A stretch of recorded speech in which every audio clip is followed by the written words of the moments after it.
Pradedant mirties trauką, pradinė pozicija turėtų būti kojos klubų plotyje. Jeigu naudojame hantelius arba štangą, pavyzdžiui, su štanga reikėtų štangą prisistumti link blauzdų apie 5 cm nuo blauzdų, kad turėtumėt vietos sulenkti kelius.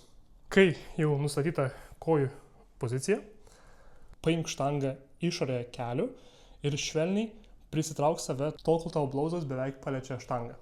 Kai jauti įtampą sėdmenyse, laikyk štangą stipriai ir stunk savo pėdas į žemę, lyg norėtum nustumti žemę nuo savo pėdų. Ir kol pilnai atsistosi. Tuomet, kai pratimas baigtas viršuje, tokiu pačiu būdu grįžk atgal. Stunk klubus atgal. Kai štanga pasieks žemiau kelių, tada lenk kelius ir padėk štangą žemyn.